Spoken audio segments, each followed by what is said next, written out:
So, welcome everybody. I'm Leah McIntosh, and welcome to our halftime call.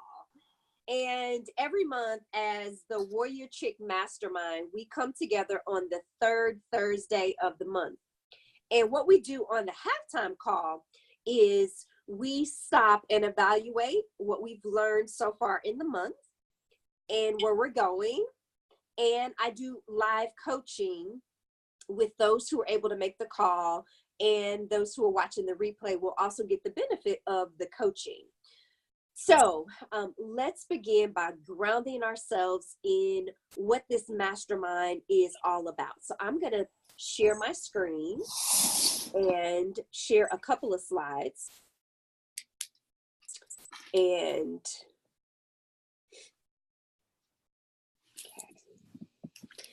what we always want to be grounded in is, okay, why are we here?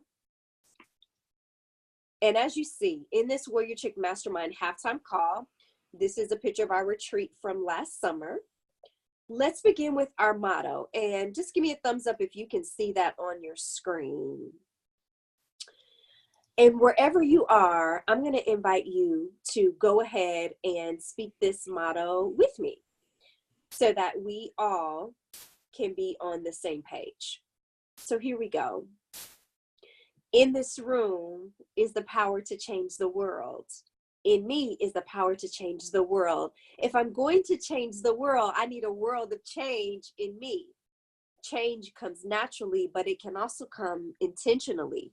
Through the power of goal setting and community, I can achieve anything I put my mind to. Everything is possible to the extent I believe it is. I want to dream wide awake as much as I do asleep. And through focused action, we can do it 30 days at a time. So that is the essence of our mastermind. So again, what is a mastermind? It's the coordination of knowledge and effort of two or more people who work toward a purpose in the spirit of harmony. So again, you could do this work on your own, but we can achieve more together than we can individually.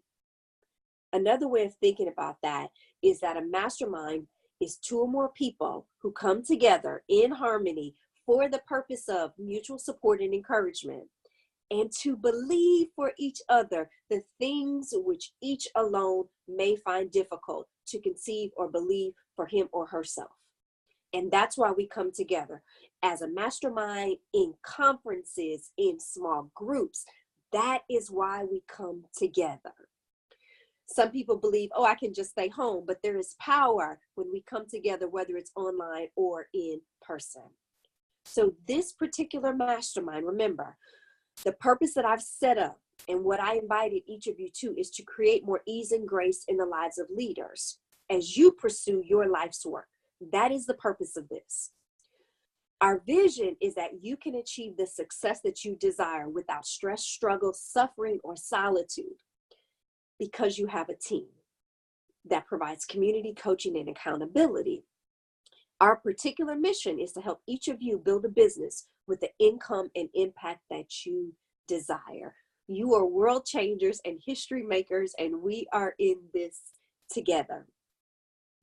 In all of this, my role as the facilitator, as the coach, is to help remove excuses, escape routes, limiting beliefs, any constraints, fears, doubts, resistance, so you can be who you are meant to be. That is my role in all of this. So today on this halftime call, we're going to spend a few minutes celebrating. I'm going to go into a teaching, and then we're going to do coaching for the remainder of the time that we have together. So let me go back on screen here. And part of what I do in between our halftime call and our first of the month call is I talk to you one-on-one. And I know some of the success you're having. I know some of the struggles that people are having. And Rachinda's here live with us today. Others will be watching this replay. So I'm just going to open it up to Rachinda, and then I also will share a bit of what I've learned from talking to other folks in our coaching group. What do you celebrate this month so far in February? What has gone well as you think about starting this month? And let me make sure that You are unmuted. Oh, What would you name as going well?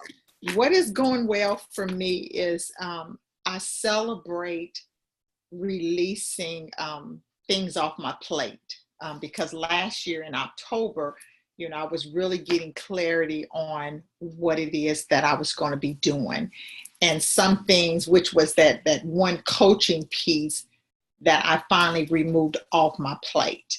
And moving forward, it feels so good because it was taking me away from the bigger vision of what it is that I'm supposed to be doing. So I celebrate being able to say, okay, that was the right choice for me. And not feel bad when someone's sending you a message saying, I can't book time to speak with you. And I'm able to say, okay, I'm taking that off my plate. So that was a good celebration. And that's one. And then I celebrate in February. I have the opportunity I'm going to be in a play in June. Wow. Yes, that right there that's a major celebration, just that someone's casting a play and they asked me to play a part. Now, the big thing is I gotta memorize the skit.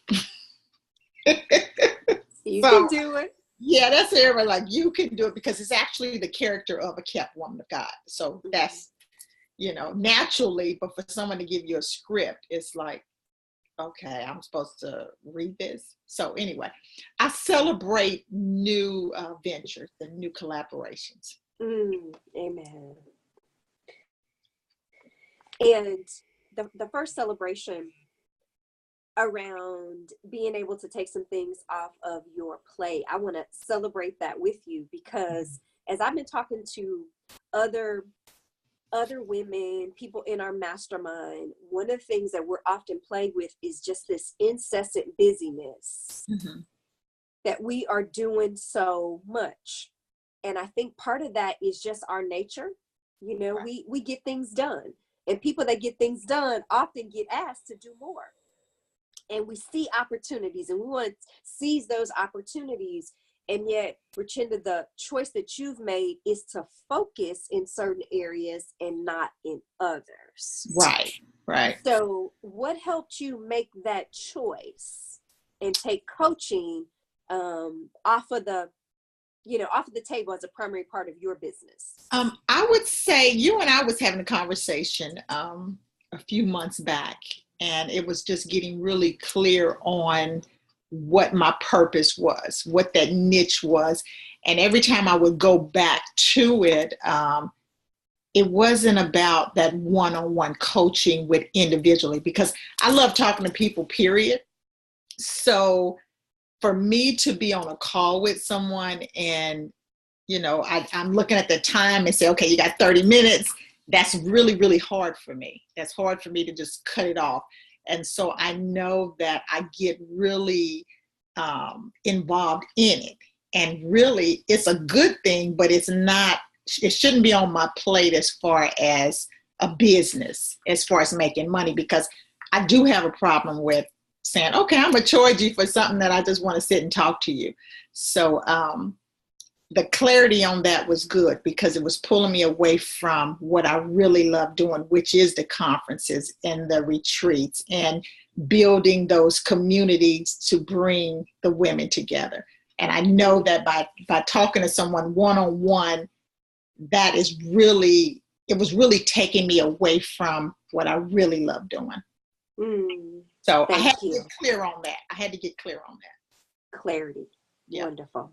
So thank you. And the new adventures, that was a second celebration. And I just want to lift that up for everybody that is watching this video.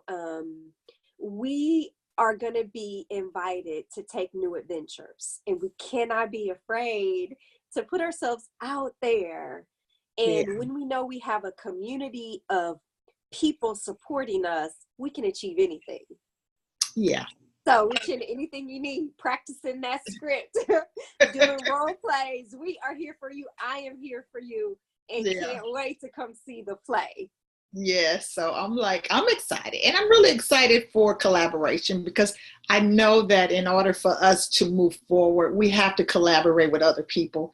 And so they are able to give you, critique you, give you the ideas and say, well, no, you don't want to do that. Maybe try this, because so many times we get so focused on moving forward the way we want to do it. Mhm. And, when you're by yourself, you're just doing it.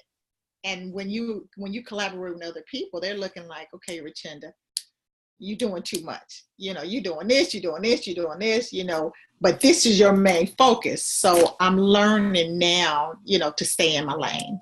So, Mhm. so Amen. clarity is winning. Clarity. That is the word of today. So for Uh-huh. everybody watching, clarity is the word for today. And I'm really proud of you, Richenda. Yeah. And I want to encourage everyone to get that clarity and be able to make those choices. Yeah. And not feel bad about it, Yeah, absolutely. There's freedom in that choice. Yeah. And that segues right into our teaching for today. And our teaching is about freedom. I've talked with lots of you and talked with women, and when we ask the question, really, what is it, what do we want in life and in business? And what I consistently hear is freedom. Mm-hmm. Well, first thing we say is, I just want to be happy. And happiness is connected with freedom. So yes. The question I'm going to pose is, how free are you? So let me share my screen, and I'm going to do a short teaching around freedom. Mm-hmm. And I'll make these notes available if people want me to send them to you. And the title of this teaching is 6 Degrees of Freedom.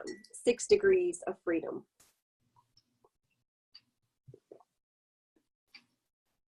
So let me remind you a little bit of my story. One of the things I learned about myself is I followed the rules, especially as a young woman. I followed what my parents told me to do, to get good grades, to go to school, to be a good girl, to get a good job, with benefits, to make decent money, and just have a decent life. And maybe you've tried to follow that too. And sometimes that works. And sometimes that's challenging. And things don't go the way we want them to. And we realize, okay, what I really want is more than just doing what I'm supposed to do. I want to be free. So what is freedom? And I shared this a few months back. And so I want you to be thinking today for you, what is real freedom? And I know sometimes we connect freedom with money, but money is not the end. There's something more that we believe freedom will give us. There's something more when we have freedom of time and of choice that money helps us with. So let me share, here's what freedom is for me. When I think about the freedom journey that I'm on, there's an internal freedom of soul and intention and mind. And then there's an external freedom, which is about living free, being able to connect with people, contribute to the world, and have financial abundance. But it doesn't stop there, because this freedom journey also is about freeing other people. And you might remember this quote from Harriet Tubman. She said, I would have freed more slaves, but they didn't recognize they were slaves. So some of the people that we're going to encounter, and even for us individually, we might not even recognize that we aren't free. We might think, oh, I'm free, I'm fine, I'm doing okay. But there is another level of living free that we are being called to. So let me pause there. And Richenda, I'm going to just pose it to you. Tell me, as you think about freedom, what is freedom for you? Freedom for me is actually walking in my truth, as being as real as I can be, being in alignment with God, and constantly taking those inspired action steps. And at the same time, freedom also means I don't have to downplay my success. Mm. And that right there, sometimes we can be moving up and doing very well, doing everything you're supposed to be doing in alignment with God, but we still downplay it because we feel that it's like, if I tell you really what's happening, then those people looking in at you, they might not be there. So you're really trying to be protective of them to the point where it's like, no, I shouldn't have to downplay my success to make you feel good. Well said. Amen. So here's what I heard you say, Richenda. You said freedom is living my truth, Mm-hmm. being in alignment with my purpose, and you said not having to downplay my success. Mm-hmm. And that reminds me of the Maya Angelou. I think Maya was the one that said that. Maybe Marianne Williamson. She's the one that says, "Who are you not to be fabulous and gorgeous?" Yeah. We have gotten accustomed to, as women, downplaying Mm-hmm. ourselves and walking behind others so that we don't threaten them.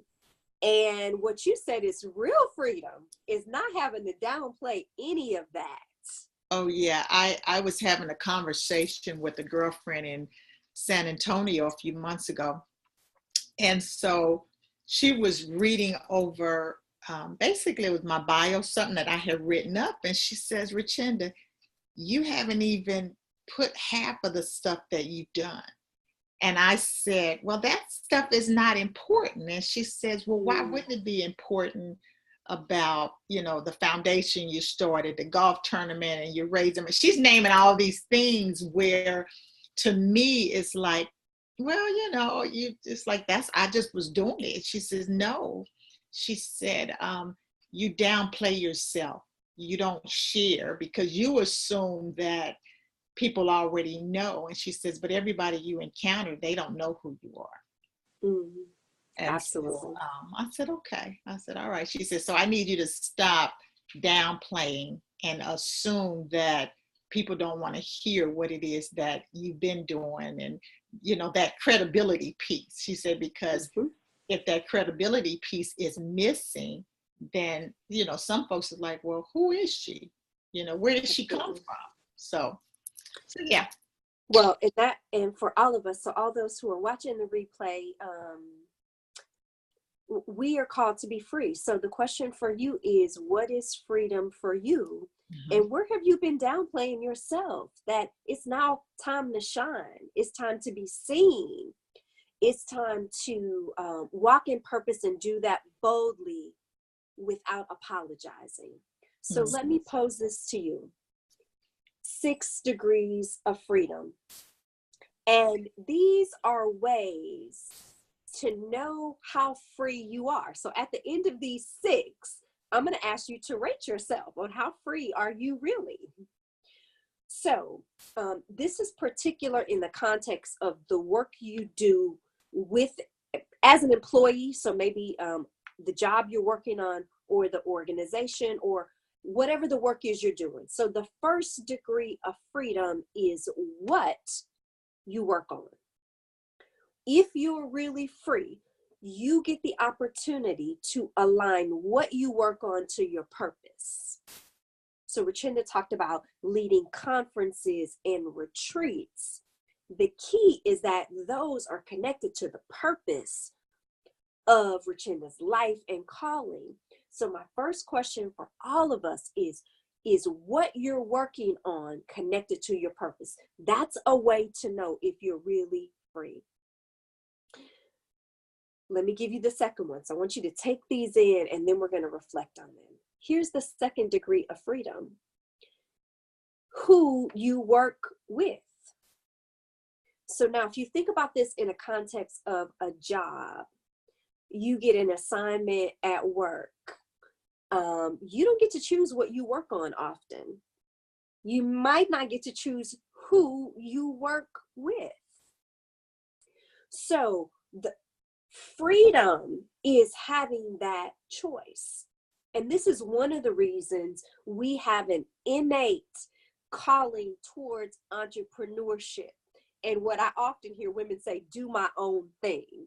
This is what we really want when we talk about freedom. We want to be able to work on meaningful tasks that align with our purpose. And we want to choose who we work with. Our colleagues at work, those who we partner with, and even our customers. Because there's some folks that don't align in our values that we really don't want to work with. So that's the second degree of freedom, is knowing who you work with and being able to choose that. So let me go to our third degree of freedom. And it is knowing or deciding when you work. When you work. Have you ever thought about that? Freedom is not only being able to choose what you work on, because maybe you could find a job, maybe you could find an organization that you would like to work with. Maybe you find some people who you really like and you hook up with them and you do some work together. But here, the third degree of freedom is determining when you work. Now, some of us are morning people, some of us are night people, and we all work at different times. So let me just pose this to Richinda while we're here. Richinda, when do you get your best work done? At night. At night. Okay, so what time do your creativity starts flowing? About what time? Around 11:30. Mm-hmm. 11:30 at night, all the way up until maybe by 3 a.m. in the morning. Okay. And Richinda knows that about herself. Mm-hmm. And it's freeing to know that's when I work best. That's where my creativity flows. Mm-hmm. Now, I'm just the opposite. I'm a morning person. I'm much better in the first half of the day. By 9 o'clock, I am done. My brain doesn't even work anymore. At 11:30, I better be asleep or I am no good. So now think about how freeing it is when we ask, are you really free? Mm-hmm. When you can say, I get to choose what I work on and who I work with and when I work for my peak performance, that is a measure of freedom. Let's keep going. Here's the fourth degree of freedom. Where you work. There is freedom to be able to be in any city at any time and work and make money. Yeah. No matter where you want to. And so for those of you who are still working on a job, and there's nothing wrong with working a 9 to 5, I want to affirm that. Because as I say all the time, remember that is seed money. Mm-hmm. To also work on your passion. So there is a reason why you're doing the work you do. But where we want to be moving to, whether it's our 9 to 5 or it's our own business, is being more free so that we can choose the place, the environment where we want to work. So let me ask this question. Where do you work best? What kind of environment? Some of the people I talk to, I work from home more than anything. I love working from home. I have my office set up at home. I'm not disturbed, but I also go to the library and work. Sometimes I go to the coffee shop. So what I realize about myself is I need variety in my environment. Mm-hmm. I never go to the same place at the same time every day because that's just boring. Like, that's not fun. Let's change it up. And so, Richinda, when you think about where do you like to work? What kind of places? I have a variety. Now, what happens is when I'm working, it's kind of like I'm traveling a lot, and every time I go to different places, it could be, at a restaurant or a park, at the mall. Those are when I'm intentionally about making the connections. Now, I'm making all these connections in different areas, but then when I come back home, it doesn't matter where I'm at, as long as I'm in a quiet space where I can put it all together and then just start taking in the connection I made and what was the purpose of that connection. And then that's when I'm starting to determine, okay, was this a good day for you? Did you make a good connection? Did you see something that made you think about what your next conference would be like? I mean, it's kind of like on a Sunday morning, we were in Denver a few years ago, and the message was, it was talking about the balancing act. And that's where I got my vision of, okay, the conference is the balancing act, and how do you bring this together? So it varies where I'm at. Wonderful. Wonderful examples. Because what I heard, and other people might be able to connect with this, there's different kind of work. Some is connecting with people and networking and being inspired by creativity out in the world. But you also said, but then I come back home to a quiet space to then put it together and see what I can take from it. Yes. And it takes a lot of awareness about ourselves to know that's what I need to be successful. I need time out in the world with people, connecting, being inspired, but then I need the quiet space. Right, because I do know, being here in Dallas, when Brittany and the baby, when they all come home, I can't do any work. You know, my work starts when it's quiet because I can't focus. And then sometimes the things that I'm working on, if I'm trying to explain it to someone, if they don't know the vision or the mission, they're not going to get it. Their mind is like, well, why are you doing this? Why are you doing that? So for me, I have to have that quiet place where I can take it all in and make sure it's making sense. So, amen. And I'm similar, Chinna, in that during the day, I get my work done because everybody's at school. Kids are at school. Kevin's at work. It's quiet. In the evenings, I don't get a lot done related to work because we just have other priorities. So we've got to maximize and shape our lives to be most productive. And also what I noted on this slide under where you want to work, a results-focused work environment. So for those of you all working on a job, the way to get freer is to focus on results. There are some types of jobs that want you to clock in at 9 to 5, no matter what's going on, how much work you get done, you better be sitting there from 9 to 5. And that's how they judge success. But more and more today, successful organizations are focused on outcomes. You can work if it takes you 3 hours to get the work done, or you need to do it at home. You have the flexibility because it's about the results. And that's what we want to be moving towards. Here's the 5th degree of freedom. It's how hard you work. And that also speaks to the pace that you work at. When you're free, you get to choose. Now, one of the things I find is as I get older, as I mature in understanding how things work, there's a difference between effort and effective. There's a difference between putting 40 hours in something and putting 20 effective hours in something. So it's not about the hours anymore. It's about having the right environment, working at the right pace, focusing when we have peak performance, working with people that collaborate with us. So we want to be able to choose how hard we work and to do the work that's effective. So one of the things we do every month is we reflect back, and this should be done really every day and every week, and ask ourselves, what did I do that was actually effective? I might have tried 10 things this week, connecting with people and promoting my brand, my product, my conference, but what really worked? And that's what we want to keep repeating so that our effort now becomes more effective and we don't have to work so hard. Yeah. Because the hustle lifestyle, now we all get our hustle on and we all know how to work hard. But that's not the mode we want to be in most of the time. We want to spend the least amount of time needed to get the best outcome so we can have more freedom of time to explore other things.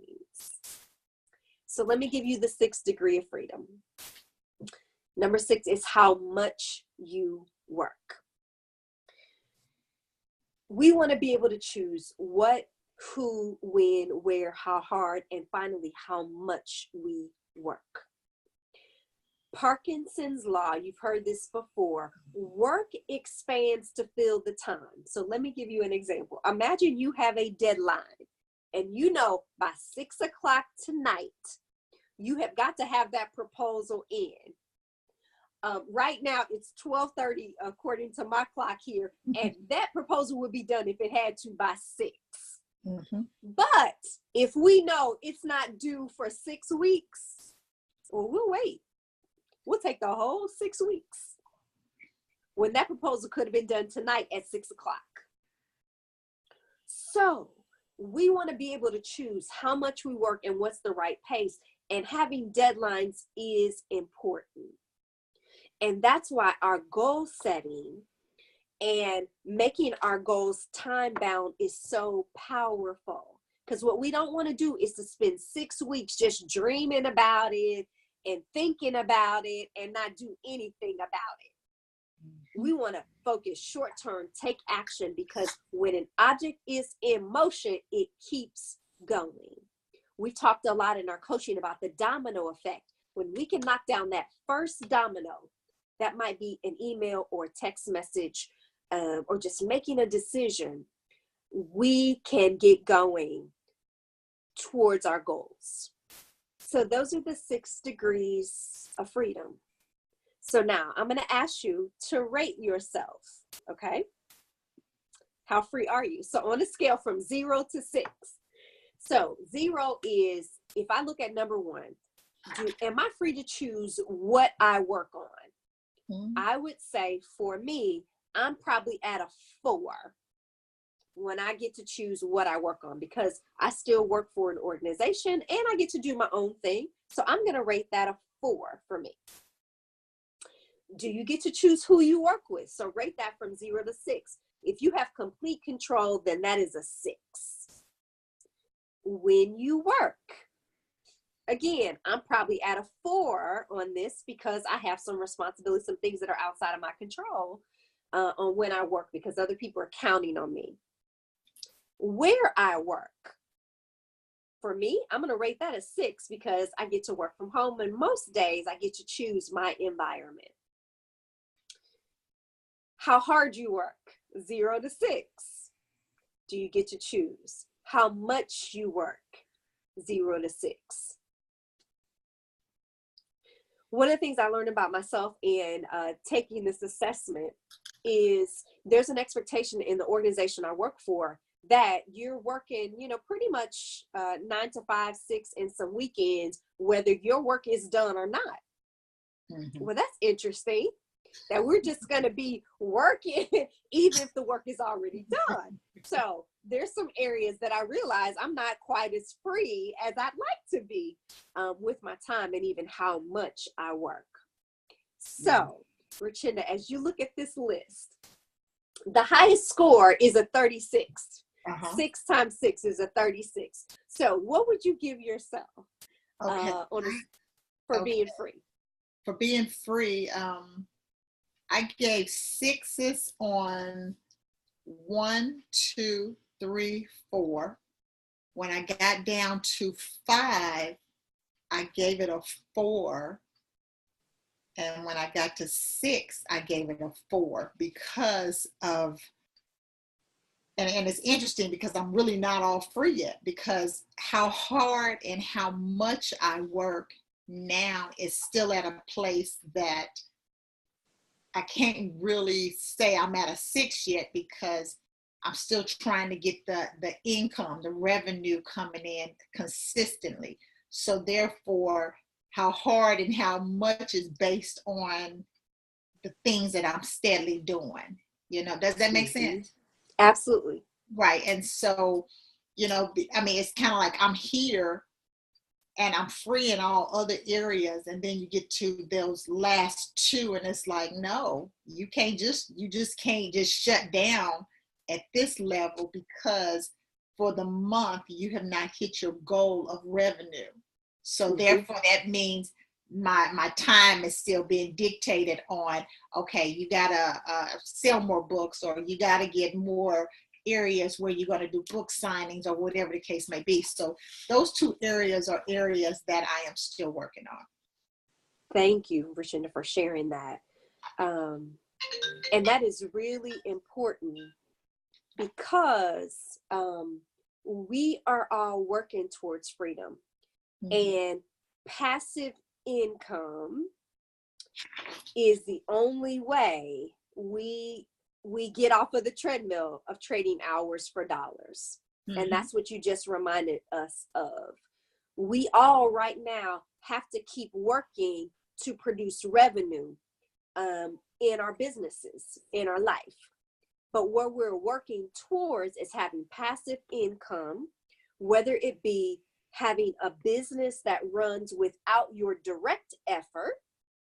That's one way to have income, where you have people working for you. So let's use Rashinda, your conference as an example. You can eventually get to the place where that conference is all set up and tickets are sold, and you just show up. That's the goal. We talked about that. That's the vision. Another way of producing income without having to actively work in it is investments. So whether it's stocks, bonds, investing in other people's business, where you get a return without any active work. One other example of that, and let me go ahead and I'll stop sharing my screen here. Oh, we got one more slide there. Is having an online business. So one of the things I'm working on, and we're going to get into this in early March, I'm working on building my email list and using a series of emails and challenges to connect with people. Now, once that system is set up, it can be replicated without doing any work. So when you create a product or system, after you get it done, you don't have to keep recreating it every time. Right.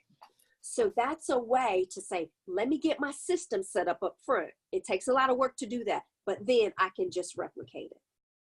Okay. We'll talk more about that. Let me get through this last point here. 3 ways to expand your freedom. If you're working a job, the first way is managing up. So one of the things that I'm doing with the organization I work with, and as I consult with others, is to define the 3 metrics that define my success. And this is for us as business owners as well. What are the 3 metrics? And there may be less than 3 for you. Maybe it's 1 or 2 that define my success. That might be revenue from books or conferences, or that might be the size of my email list. We've got to prioritize. These are the most important. And what I'm realizing for my business as a coach, the size of my email list and the revenue from coaching are the key metrics, which directly links to the number of people I'm coaching right now. The third metric for me and my business is passive income from products that are online, courses that I'm creating that I don't have to actively work in. So that's what I'm working on. Those 3 key metrics: the size of my email list, the revenue from coaching that I directly work in, and then the third is the passive income from other products. So I know I've got to work on those 3. Now, even if you're in a corporate job or work for a nonprofit organization, ask your boss, what are the 3 metrics that define your success? And laser focus on delivering that. Because here's what I find is we spend a lot of time working on other stuff. But if we ask ourselves, is this really contributing to those metrics? Here's an example. It's social media. We're all on social media. I consistently ask myself, is this post helping me to get to my metric. And what I realized is I'm not collecting email addresses.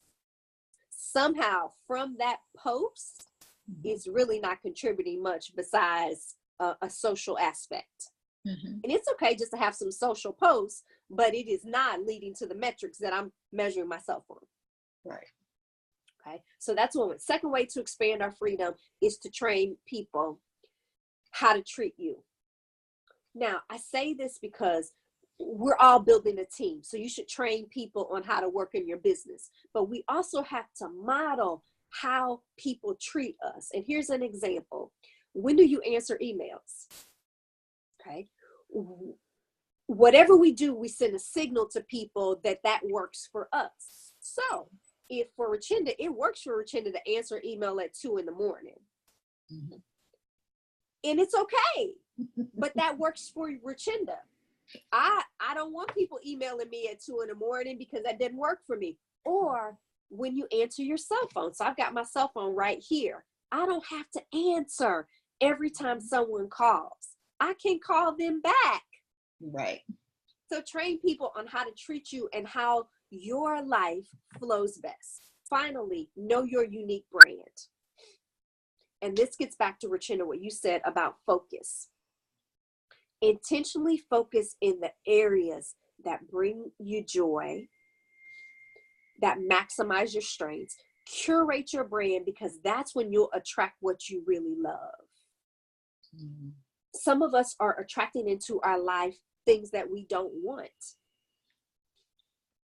That's because we're focused in the wrong area.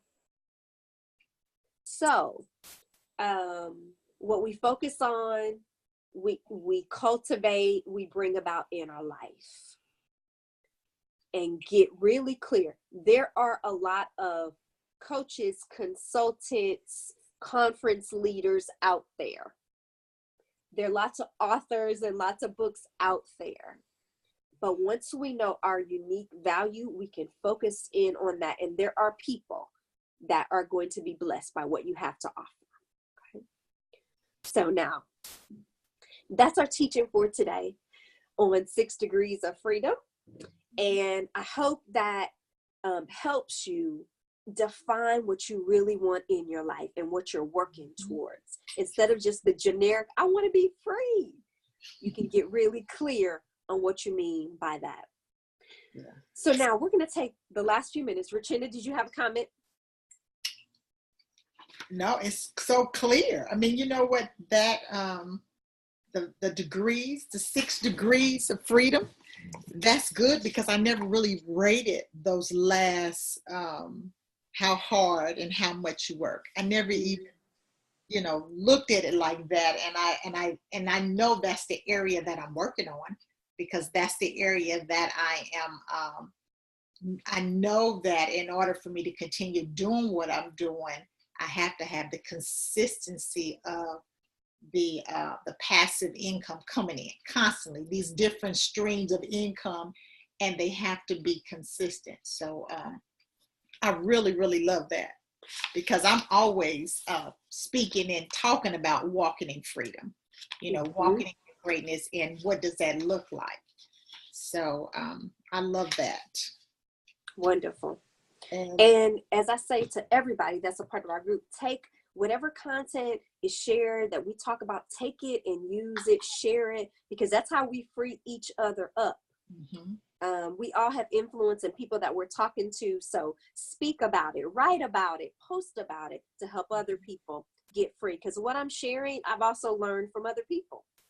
None of this is proprietary to us. We're learning and we're sharing along the way. And then, like on the mention of what are your 3 metrics, which I know the retreats, the workshops, the books, it's not the big conference. The conference is the once a year conference in Kansas City.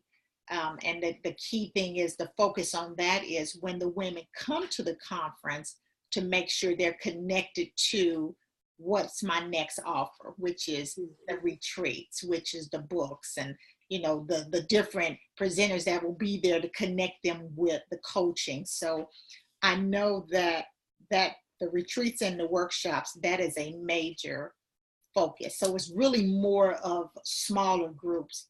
That is the angle that I'm aiming for. Okay. So let's dive into that just a little bit. We have just a few more minutes, Richenda, and I think this might be helpful for other people as well. Talk to me about, as you're building your business around conferences, retreats, workshops, what's most challenging for you right now? Challenging. I would say what would be more challenging is probably bringing somebody on board to actually, where you can pick up that phone call and say, okay, hey, okay, I need your help on this area. That would be more challenging, because you have a lot of people that they want to support you and they're like, okay, I can do this, I can do that, but they're not really, really there, and it could be because so many times people help you because of who you know and they're your friend, right? But when you're saying we're really going strong to another level, I have to get to that place where I have the income where I can pay those folks, because I know that if you can pay them, not saying they're committed because of the pay, is like, look, this is more of a job. So my challenge now is, in order for me to be able to get to that point, I have to work harder, that 5 and that 6 step, how hard and how much, because if my revenue and stuff is coming in, then I will have an income where I can pay people who's going to work alongside with me. Okay. So that's the goal. And this is really good, because I believe lots of us as business owners and folks that are going to watch this replay are wanting to scale their business, and they need someone to help do that. Wanting to go to the next level, wanting to not have to do everything alone. And so let's just create a vision here quickly. So Richenda, imagine you were ready to bring your first employee or contractor, someone that you would pay to help you. What's that first position? What are you going to hire them to do? I'm going to hire them to do a lot of the administrative side. Like I'm building the email list. So I'm up late at night plugging in. I'm finally up to, I think, 400. So I need somebody to plug that in. I need someone that can respond to the emails, timely. I need someone to do the research on, like, I'm planning a retreat for next year where at the conference, I will make an offer of an adventure, someone that, a few women that can go on an adventure with Richenda. And so I need someone that can do the research of where is this place going to be? What is the cost? Because now I'm doing all of that. It's like, okay, we're going to Scottsdale, Arizona, and I need somebody who can do the same thing that I'm doing and be as creative. And I think the hard part for me is trusting that someone's going to give me the results that I need. Because, you hate to turn something over and then they do it and you like, no, we're going to take it back to the drawing board.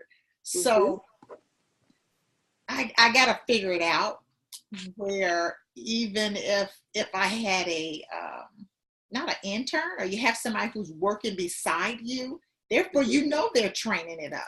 They're doing it. Because I had a virtual assistant that I was going to use in Atlanta, and I was all ready. And then I noticed that she wasn't returning phone calls, just my emails. And I started paying attention to how she was dealing with me. And I'm like, I can't trust you to, when the women are calling in for retreats and conferences, that you're going to respond quickly. So I said, okay, let's pull back on that, because they have to have the right fit. They have to have the right fit. So Mm-hmm.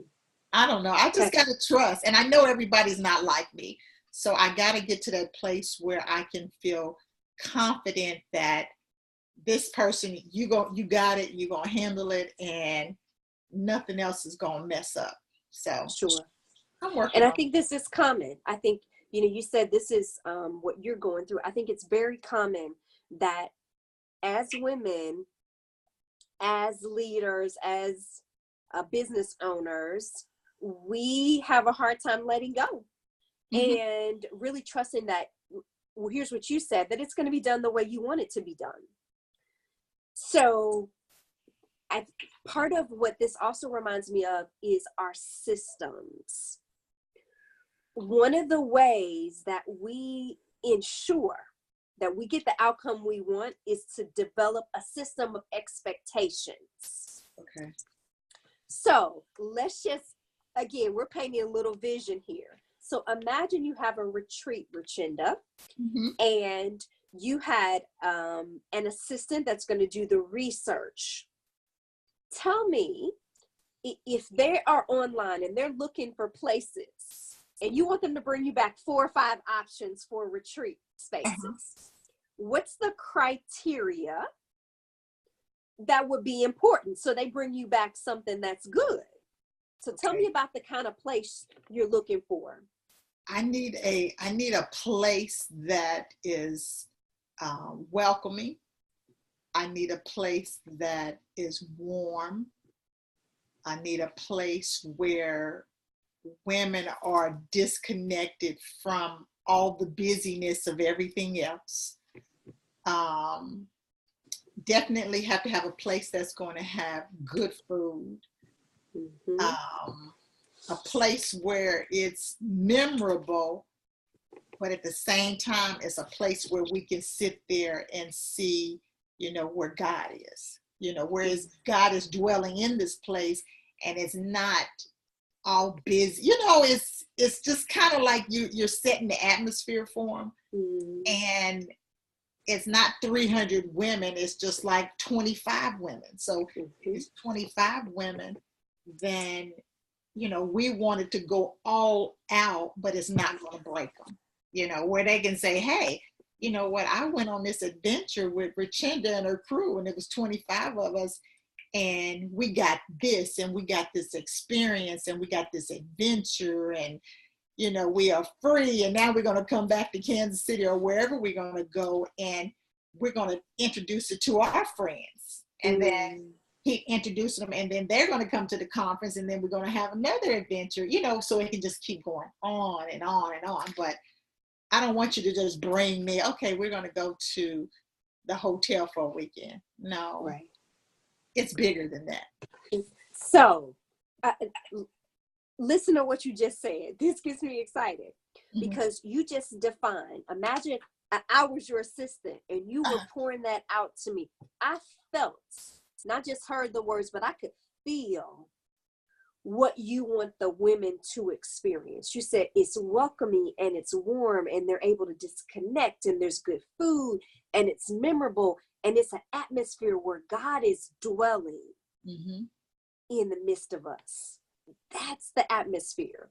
And immediately when you said it was warm, we're not going someplace up north where it's freezing. No. Cold. We're not going to Alaska, people. Well, at least not this time of the year. No. So once they have those parameters, and now imagine it's February right now. When do you need this person to bring you the research and a proposal back to you? By what date? Every year, with the conference being in April, it's always going to be presented at the conference. Because like even at the conference this year, something will be presented, but I'm the one doing all the research on top of everything else. So I haven't decided how many of these retreats and workshops I'm going to do. I know the adventure part of traveling, and I'm thinking maybe once, and then in between that, it'll be some smaller things. Now, it'll be a time where the assistant, I might say, look, this is going to be a smaller setting, which we will call it something totally different. So we're not having to travel, and go far. But it'll be different because it'll be totally it'll be different packages. So you got a travel package, and then you got another package that it might only take you an hour to get to the place. So, yeah. Well, one of the things this reminds me of is there are travel agents that this is what they do for a living. Yeah. That they are professionals at finding places for experiences. So I wonder, I don't know, who's a travel professional that can say, Richenda, these are the places to consider. Right. And you know what I did? I reached out to one, and again, she didn't call me back.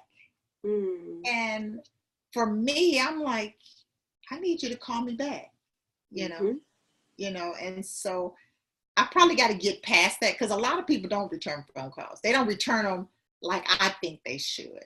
So, I don't know. I got to trust and believe that someone else, I can turn it over and say, hey, do this and bring it back. Because what that means is at night, I'm up here looking for stuff and like, okay, let me figure out where we're going.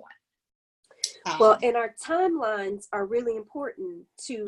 So, I mean, for example, if you need to have this ready to go for April, then we can't go a week without communication and knowing that progress is being made. So maybe it's, okay, connect back with me in 24 hours and let me know what you've got. Yeah. Or and so 48 hours versus next week. Right. And so I probably need to get better at putting a end deadline, because sometimes you can leave it so open and they're like, oh, you got plenty of time. And you're like, no, I don't have plenty of time. Even at the conference, when I present it, the women will know where this adventure is, what it's being called, and they will know the cost. They might not know every detail of who's going to be there and all of that, but they will know all of these things because, airfare and that kind of stuff, it changes. And so at the conference, it's only going to be open for maybe 25 women. It's not going to be where 300. It'll be like the first women to do that deposit at the conference, the women that are locked in. Okay, that sounds fantastic. Yeah, so I got to develop those systems. And even like in the past, as you know, when we leave the conference, the women always know it's a conference next year. This year, you're going to know the date, you're going to know the location, and you're going to be able to register for your early bird right then. Okay. Because my thing is, when we get to moving forward and constantly having more income coming in, it's kind of like those deposits allow you to pay for everything else, earlier. You disappeared. Oh. So I'm back. So I'm working on the systems of how to be able to have the income up front to do what I need to do to stop me from having to use my income until it start coming in. So excellent. Okay. And I think this is beneficial for everyone, because anybody that's trying to do something big and we're on the front end of executing our vision, we've got to have that income stream to fund what's coming. So that makes sense. Here are a couple of takeaways that I've heard from this coaching conversation is defining what it is we really want and being clear about what's standing in the way. And you mentioned trust. So getting to the point where you can trust people and have clear expectations on deadlines that they can meet. And even as simple as if we want phone calls to be returned, we make it clear, I'd like you to return my phone call in the next 12 hours, 24 hours. So people know I'm really serious about this and we've got a lot of work to get done. So for you all watching the recording, as you think about your goals, begin to break them down and ask the question, what am I really looking for? What's really critical? And one other tip on before we're able to hire staff or even contractors, one of the things I'm seeing is a bartering. So there's a conference coming up in Kansas City that they are looking for speakers for. It's the Women of Color Conference at UMKC.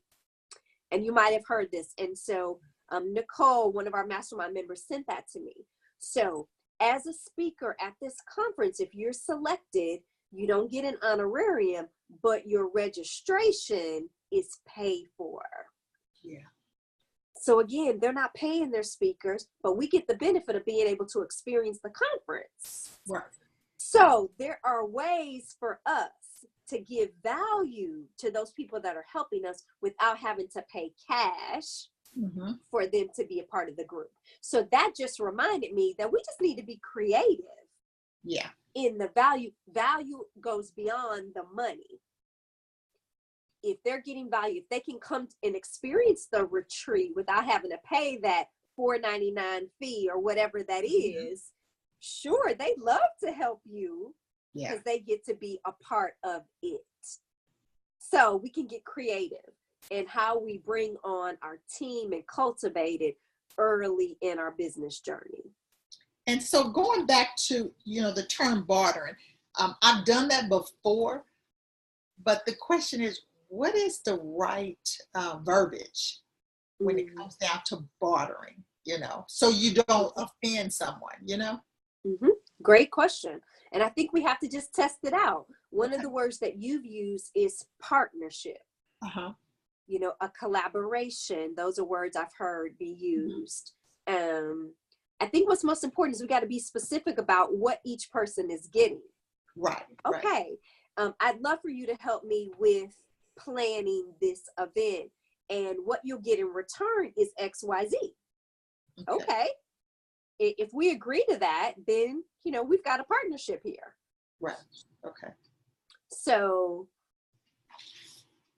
play around with it though, because you're right, language matters. Right. You can say barter to some people and they're like, what? Right. And that probably isn't the best language. Yeah. I've done that.